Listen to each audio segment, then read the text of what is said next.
Então a gente precisa cuidar. Sabe, por exemplo, assim, olha aqui eu acho que eu não vi, foi aonde que eu vi, numa escola, foi em Piraquara. Gente, eu achei tão tremendo. Nós chamamos isso de PPI, Política de Proteção Infantil. Toda igreja e toda escola deveria ter, que é cuidar do ambiente, promover segurança. Então eu estava indo fazer um encontro de heróis e de repente eu estou passando no corredor, assim, aquele corredor extenso, né? E daí o banheiro aqui e uma tiazinha sentada numa cadeira na frente da porta, né? E eu cumprimentei, né? Daí eu perguntei, né? E essa funcionária aqui? Que eu vou perguntando, porque eu preciso, né, conhecer. Então, essa é a tia do banheiro. Eu falei, me explique. Ela falou, então, porque assim, né, a gente sabe que é pesado quando entra no banheiro, mesmo as meninas, né? Então, tem sempre uma tia na porta do banheiro. Olha que interessante. Aquela sala lá da ponta solta um abençoadinho de 8 anos para vir ao banheiro. Essa aqui tem um de 13. E, de repente, essa aqui está achando que é só ele que está indo ao banheiro. E aquela lá está achando que é só aquele que está indo ao banheiro. Vocês não têm ideia do número de abusos acontecendo nos banheiros das escolas. Eu fiquei maravilhada com uma ação simples. Ai, mas é mais um funcionário. Pois é, mais um funcionário necessário para evitar uma série de problemas no futuro. Então, a tia do banheiro. Quem vota na tia do banheiro? Uau, eu voto na tia do banheiro. Sabe? Todas as escolas deveriam ter. Tremendo. Tem um caso de uma menina, de uma moça, ela se matou, ela se suicidou aos 24 anos, ela começou a se automutilar aos 20. Filha, tem até um vídeo no YouTube, só que eles estão dando ênfase à depressão. Quando eu repostei o vídeo, eu dei ênfase ao abuso que ela havia sofrido, porque a depressão dela foi desencadeada por conta dela ter sido abusada durante 6 meses. Ela só tinha 10 anos e um rapaz, um garoto de 15 anos, durante 6 meses abusou dela. Ele obrigava que ela estivesse no horário que ele demarcava. Ele ameaçou. Era um colégio particular. Tá? E essa menina começou a se esconder de si mesma. Então um amiguinho disse para ela assim, meninos não gostam de meninas que andam que nem menino. Ela começou a se vestir como menino, não se cuidava, procurava não tomar banho. E a mãe achou assim que era aquela coisa tipo, sabe essa coisa de menina que quer andar que nem menininho e de repente, tô ficando com a minha amiga. A mãe dela achou que era isso, mas não.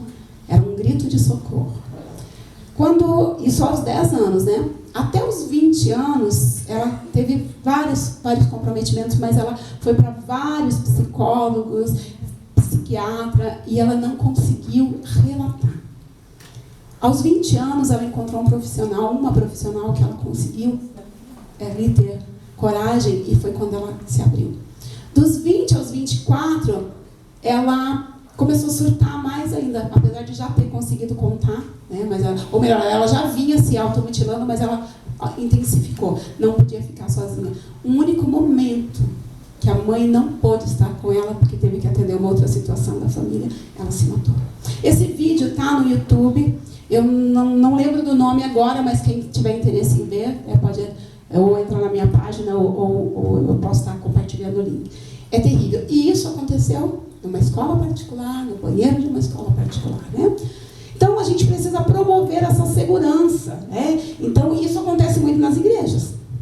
Também, quando nós deixamos crianças, cuidando de crianças, né? Quando nós deixamos pessoas irresponsáveis, de repente, pessoas que já têm um comportamento meio comprometedor, né? Então, nós precisamos cuidar do ambiente. Pode passar, querida. E o trabalho que é feito com as crianças aqui é apenas um pontapé inicial. Então, eu sempre falo isso numa roda de conversa com os pais, né, que geralmente os pais são convidados, né, eu faço questão que os pais assistam, né, toda a palestra que acontece com as crianças, e depois eu sempre digo que não pode ficar só no que elas aprenderam, precisa ser reforçado em casa. Então, é só um pontapé inicial. Pode passar. Então, se nós acharmos que bastou só aquilo que elas ouviram uma vez no ano, e sem falar que precisa ser retomado isso Todo ano. Então, todo ano. Então, imagine, ó, escola que eu fui esse ano, talvez o ano que vem eu já não vá poder ir, né? Então, por isso eu preciso de vocês, tá? Então, se nós pensarmos que só vai resolver aquele momento de 2h30 ali, nós estamos fadados ao fracasso. Pode passar, querido. Precisamos também lembrar que a criança aprende por repetição, né? Então é lembrar, relembrar, lembrar, repetir. Mas como fazer isso? Vamos ficar ali, cuidado. De vez em quando você vai ter que lembrar. Dizer assim, olha, tudo que você aprendeu, né? Que vocês vão aprender um pouco melhor na parte da tarde como é essa abordagem, tá? Porque assim, também a gente precisa saber como abordar, né? Tá. Vamos passar. E daí lembrar, né, que a criança é um ser em desenvolvimento, né? Não é jogar a informação lá e achar que está tudo bem, né? Tá. E tudo pode passar também. Bom, agora nós vamos ler essas dicas aqui, tá? São 10 dicas que eu trouxe para vocês, pode passar aqui. Primeiro, evite deixar a criança sozinha com outra pessoa, seja ela adulto, adolescente ou mesmo uma criança maior, mas se for mesmo necessário, procure que possam ser observados, né? Então, esse negócio de criança brincando com... Obrigada, querida. Negócio de criança brincando com porta fechada, né? Privacidade. Neide, Oi? isso já seria o terceiro passo? Não, esse está dentro do segundo ainda, tá? Esse está dentro do segundo ainda, que é a prevenção secundária, que é cuidar do ambiente, tá? Está dentro do segundo ainda, tá? Pode passar. Ensinar a criança com exemplo. Veja só, evite o máximo possível estar sozinho com outra criança menor que não seja seu filho. Eu tenho uma grande dificuldade, eu gosto muito de conversar, de interagir com criança. E eu tenho me cuidado, eu tenho me policiado. Como eu tenho viajado bastante em rodoviárias e aeroportos, como eu vejo as mães displicentes, muito desatentas. E quando eu vejo, eu estou conversando, trocando uma ideia. Né? Nossa, conversando, trocando. Né? A gente fica quase BFF ali. Mas, quando eu me dou conta, eu preciso dar exemplo, né? Eu estou ensinando crianças a não conversar com adultos, né? Mas eu sou uma adulta bem interessante, né? E isso faz... Pois é, mas esse é o grande perigo. Porque abusadores têm muitas técnicas, né? Mas a gente precisa, então, tomar cuidado. Então, evite. Não fique sozinho com crianças que não sejam seus filhos, tá? Então, eu e meu marido, nós temos esse cuidado. Então, nós morávamos ao fundo de uma igreja, né? Então era muito comum. As mães chegavam ali, às vezes, para qualquer atividade, quando a gente via a criançada chegando lá. Então, sempre tivemos esse cuidado, ó, vai lá então com a sua mamãe, depois você volta aqui com ela. Nada de ficar deixando criança a sós contigo, né? Se você precisa dar esse exemplo. Pode passar. Conversar com o filho. Aqui eu estou falando no caso, como eu vi, a maioria aqui são pais, mães, né? Então aqui também dá para a gente trabalhar tanto quanto profissional, né? Como eu ia falar capelão, não, como catequista, como um professor, mas também cuidando ali como pais, né? E conversar sempre quando tiver alguma atividade onde tem adultos. Então, assim, precisa dar esse tempo para a criança te contar como foi. Retiros, gente. Eu não sou contra retiros, acampamentos, acampadentos, mas levar, de repente, 2 pessoas para um grupo de 20 crianças é muito arriscado. Ambiente. Nós precisamos entender que as nossas crianças, principalmente os pré-adolescentes, eles estão, além de muito estimulados, tem a questão hormonal também. Eu me lembro que eu participei há uns 4 anos de um acampadento, eu promovi um acampadento, e eu preferi ficar com os meninos, inclusive, não eram muitas crianças, né? E deixei algumas irmãs, assim, menos atenta, né? Porque eu sou muito ligeira mesmo, sabe? Com esse assunto eu sou antenada. E fiquei com os meninos. Gente, era quase 2h da manhã e eu estava numa batalha espiritual. Sabe? Aquela coisa assim de entender mesmo que não dava para descuidar, sabe? É uma coisa incrível como as nossas crianças estão sendo atacadas nessas questões, né? Então, muitas brincadeiras, por isso vocês vão entender um pouco mais à tarde, se a gente não conseguir trabalhar tanto aqui, mas amanhã vocês vão poder ver como eu interajo com eles nessas questões, de ensinar para eles que o corpo deles precisa ser respeitado, mas que eles também precisam respeitar o corpo do amiguinho, né? Então tá, vamos lá? Pode passar. Preste atenção ao seu comportamento, né? O comportamento criança, ao estado de ânimo. As crianças se expressam muito mais por gestos e atitude do que por palavras, principalmente quando elas não estão bem, né? Então, a criança ela pode não falar, mas você vai perceber que algo está errado, né? Então, precisa prestar muita atenção. Pode passar. E a comunicação é fato, né? Ela constrói confiança. Então, quando as pessoas perguntam para mim, Neide, como eu faço para falar sobre esse assunto? Porque eu estou desconfiada. Eu estou desconfiada, mas eu estou com medo. Então, assim, seu tio mexeu com você? Não. De repente, você vai estar dando para a criança uma informação que não é real. E isso pode realmente desencadear ali uma resposta que também não seja real. Às vezes a criança só quer se safar daquele assunto, ela não quer conversar sobre isso e ela pode te dar uma resposta qualquer ali para te satisfazer. Então, qual é a minha dica? Eu sempre digo assim, você tem alguma desconfiança? Você acha que alguma coisa está acontecendo? Então, crie essa ponte, essa possibilidade, essa confiança. Então, eu sempre oriento assim, você vai conversar sobre a questão em si, tipo, olha, você sabe, você já aprendeu, principalmente se a criança já tiver participado de um evento, vocês já aprenderam, ou você já aprendeu que no corpo de vocês, assim, por favor, você precisa confiar em mim. Se um dia, mesmo que você ache que aconteceu semana passada, tá? Você vai falar como se, né? Se um dia alguém fizer, ou alguém tentar, você sabe que você pode confiar em mim. Tá? Combinado? Então tá bom. E isso você pode retomar várias vezes. E essa criança vai se sentindo segura a ponto de uma hora chegar e relatar. Agora, se você ficar assim, não, eu quero saber como é que foi lá, o que aconteceu, o que ele te falou, o que fizeram, colocaram a mão, não colocaram a mão, você pode deixar essa criança com medo, tá? E você também pode, infelizmente, fazer com que ela te dê uma resposta, às vezes, que não é verdadeira, tá? Só porque você a deixa em paz. Tá? Então, e outra coisa, já me perguntaram, por exemplo, não sei se vocês já estão pensando por aí, mas assim, pode criança mentir sobre esse assunto? Pode criança inventar? Pois bem, sobre esse assunto eu já vou dizer para vocês assim que dificilmente uma criança minta sem ter alguma razão, algo por baixo, tá? Dificilmente uma criança, principalmente dependendo da idade dela, ela venha criar um abuso se não tiver algo que dê para ela essa base. O que pode acontecer com mais frequência é assim, tipo, o pai está abusando, mas ela não tem coragem de contar para a professora, ela quer muito, ela precisa, tá? Porque aquilo já está fazendo mal para ela precisa contar para alguém, mas ela não pode contar. Na cabecinha dela, ela acha que se ela falar que é o pai dela primeiro, ele vai matar ela porque ele já prometeu que vai matar. Ele vai abandonar a mãe dela porque ele já prometeu que vai abandonar. Ele vai matar ela, né? Vai matar a mãe e tudo isso. Então, assim, ela precisa contar. Aí ela diz assim, um homem. Mas que homem? Então, um dia ele passou lá, daí começa a vir, por isso começam a vir às vezes aquelas histórias sem pé nem cabeça. Que daí um profissional, porque veja bem, nós não somos investigadores, tá? Nós somos apenas acolhedores.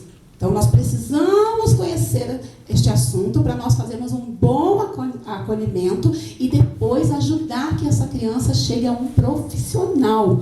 Ele é que vai fazer esse trabalho. Não é você que vai sair investigando, vou tentar descobrir. Não. E mesmo que seja da família, você de repente não tem estrutura, não tem suporte para isso. Você vai fazer um bom acolhimento, porque assim, pasmem vocês. Mas eu tenho ouvido de muitas mulheres, jovens, mulheres adultas, que ao tentar relatar o caso, a mãe, a avó, a pessoa que estava ali, o tutor ou o responsável, e essa pessoa disse assim, vou usar um caso real. A menina foi contar para a mãe que o tio, tá, abusou dela. Aí a mãe falou assim, quem mandou você ir lá? Já não falei para você sair da casa dele? Pronto. Então, geralmente, essa falta do acolhimento é que causa um dano quase tão grave quanto o próprio abuso. E eu já cheguei a ouvir de mulheres assim, foi a pior coisa que aconteceu. Ou quando a mãe condena, mas também, né, essa menina aí com esse corpão, né, esse shortinho, né? E sem falar naquelas mães que entram em disputa com a própria filha. E isso traz um mal terrível. Mas a questão da mentira, da criança mentir, difícil. É talvez em 1000. Mentir do nada. Entende? É nesse sentido que eu quero dizer. Mentir do nada. Tipo, não tem nenhuma razão. Pode. Mas depois nós vamos conhecer também por que elas podem fazer isso. Pode passar.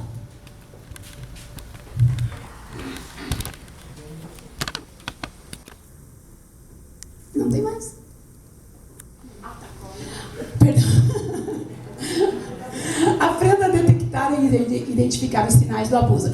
Quando você coloca no Google, eu não vou falar sobre isso agora, mas você pode colocar no Google ali, você vai encontrar muito material que mostra. Mas eu quero só trazer um comentário para você tomar um pouco de cuidado. Então ali, como que a criança reage? Ela fica muito nervosa. Ela estava bem na escola, daí cai o rendimento. Ela está chorando. Tá, isso pode realmente ser um sinal de que a criança esteja sofrendo abuso. Mas isso pode ser um sinal também de qualquer outro estresse dentro de casa. Por exemplo, divórcio. Divórcio causa isso também. Mas os pais, pelo menos, resolveram o seu problema. Compatibilidade de gênero. Depois de 35 anos. Tá bom. Mas a criança, de repente, está ali numa tensão, né? E ela pode desencadear o mesmo comportamento de uma criança que esteja sofrendo abuso. Porém, existem outros sinais que possam fortalecer essa sua percepção, que é, por exemplo, a criança que volta a fazer xixi na cama, a criança já não fazia mais xixi na cama, e às vezes faz até cocô, e criança muito sexualizada, muito, tá? Que tudo ela fala de sexo, tudo para ela é brincadeira, de abaixar a calça, de falar palavrão. Então, você juntando. Este caso dessa avó aqui em Brasília, o tio detectou porque o menino mais velho estava com um comportamento muito sexualizado. Muito. Então, essa é uma das características. Então, você junta e você entende ali. Mas, procure detectar esses sinais, né? Pode passar. Quando a criança fala abertamente sobre sexo de uma maneira atípica para a sua idade, também pode ser um sinal de alerta. Tá? Pode passar. Cuidado ao expor crianças em redes sociais. Gente, como eu tenho batido nessa tecla. Verão, então, aquelas crianças, né, só de calcinha, às vezes peladinho, tomando banho. Vocês não sabem que redes de pedofilia fazem. Quem aqui já ouviu falar de pedobear? Não, né? Pois bem, deixa eu explicar para vocês. Já ouviu falar? Pedobear, ele é um ícone utilizado por... Agora eles dizem que é mentira, tá? Porque eles tentam sempre desfalar aquilo que está muito óbvio. Há alguns anos atrás, e eu na época ainda não estava com essa percepção do projeto, então eu tinha material que eu deixei escapar. E também poderia ser problema para mim na época, porque hoje, até já falaram para mim, Neide, cuidado, né? O teu computador tem muito material. Eu digo, gente, qualquer pessoa vai entender que eu pesquiso, que eu trabalho com isso. Então não teria nenhum perigo legal. Tá? Teria que ser muito doido para tentar me acusar de alguma coisa por causa das minhas pesquisas, né? Mas isso alguns anos atrás eu não tinha, então realmente poderia ter me dado problema. Tinha um vídeo circulando no Facebook do pedobear. O que é o pedobear? É um ícone, é um urso. Ele é um urso pedófilo. E, segundo que na época surgiu, né, a notícia que saiu, é que esse ícone era usado para que os pedófilos se identificassem e trocassem materiais. Sabe? E este vídeo que estava circulando, o que eles faziam? Então, eles pegavam cenas de crianças brincando, às vezes brincadeirinha. Tipo, eu vou dar um exemplo da cena que eu vi. A garotinha descendo no escorregador, só que quando ela descia, a roupinha dela ficou meio presa, sabe? E aparecia a genitália dela. Então, o urso pedófilo já estava na ponta, lá esperando por ela, e ali ele simulava um ato sexual. Muitas cenas de crianças brincando de forma muito ingênua. Crianças ali pulando em cama elástica, de repente com a perninha aberta. Então fica um alerta também, crianças, mamães, papais, quando vão mandar suas crianças para esse tipo de brinquedo, cuide. Se a criança, se você já sabe que você está levando ela para uma atividade recreativa, calça, tá? Shortinho, bermuda, nada de shortinho curto, porque vocês não têm ideia da mente doente. Então, o que acontece? Mesmo que a cena não tenha nada a ver, eles fazem montagem, e isto vale dinheiro nessa rede podre de pedofilia. Tá? Então, tome muito cuidado ao expor as crianças nas redes sociais. Pode passar. Compartilhe ao máximo informações sobre abuso sexual infantil. Deste modo, além de auxiliar na prevenção e no combate ao abuso, os potenciais abusadores saberão que nós estamos alerta.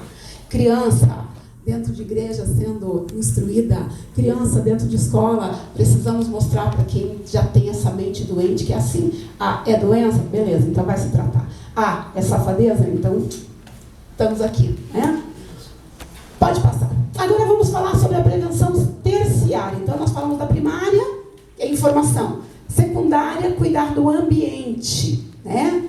Das possibilidades. Agora vamos falar sobre a terciária, que representa outra forma de prevenção, agora voltada à criança que, infelizmente, já tenha sido vítima de abuso. Para que possamos prevenir uma reincidência. Queridos, queridas, vocês não têm ideia. Bom, talvez algumas pessoas aqui tenham ideia. Como acontece a reincidência? E são vários os fatores. Eu vou trazer para vocês aqui alguns casos, né, algumas possibilidades. Mas são vários os fatores, né? Porque a mente humana, o ser humano, ele é muito complexo, né? Mas vamos conhecer um pouquinho dessas possibilidades. Pode passar.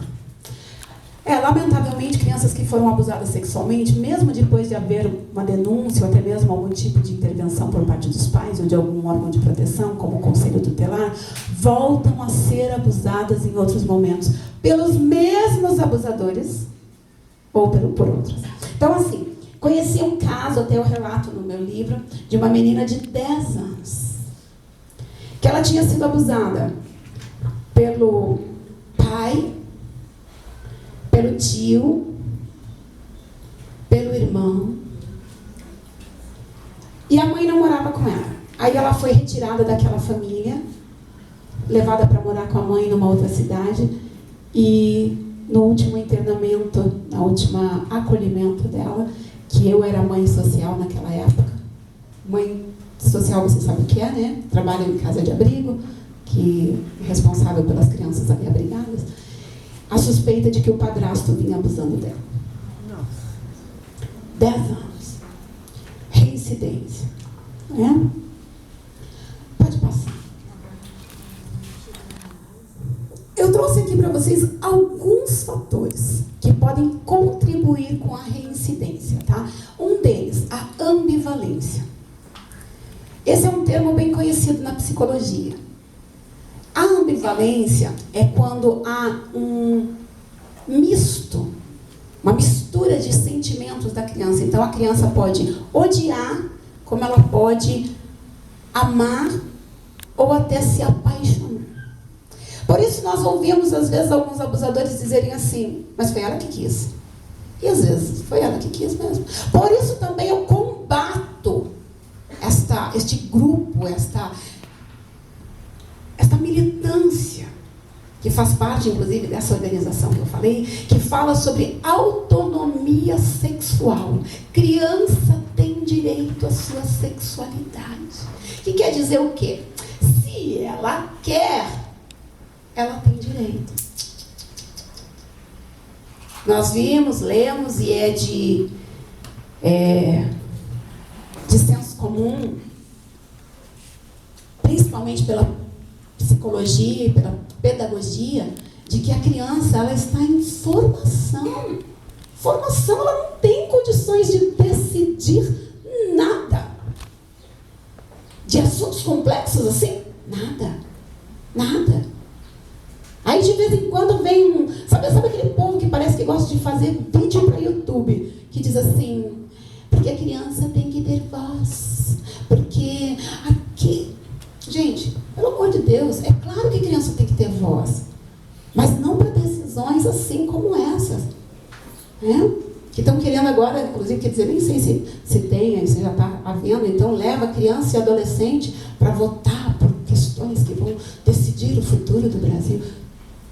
Dá licença, você pode até não concordar comigo, a gente briga lá fora depois, mas aí numa dessas reuniões onde estava lá, não, porque criança, porque adolescente, né? Aí daqui a pouco eles mesmos me colocam um vídeo onde o adolescente está falando assim, então, é que hoje eu quero, amanhã eu não quero mais, é que hoje eu sei o que eu vou fazer, amanhã eu não sei mais, então coloca então nosso país para ser decidido por um grupo de pessoas que está numa fase que ainda está ali, tentando descobrir quem é. Para que veio nesse mundo? É claro que precisa ter respeito, com certeza. Mas, veja só, agora vamos voltar aqui, porque senão já... Bom, a ambivalência, ela contribui por quê? Porque a criança ela pode realmente desenvolver ali um afeto. Porque, às vezes, a única expressão de amor que ela teve aconteceu naquele momento do abuso. Às vezes é a única. O cara chega em casa quebrando tudo, batendo na mulher, espancando os filhos, mas quando ele vai abusar da criança, é o momento em que ela ganha um presentinho, é o momento em que ela ou ele ganham ali um pouco de atenção. E isso fica confuso, gente, porque é a mentezinha de uma criança. Por isso eu também falo, e tenho falado inclusive para quem faz aconselhamento pastoral, porque assim, sabe aquela mulher problemática, aquela dona que dá trabalho para padres e pastores?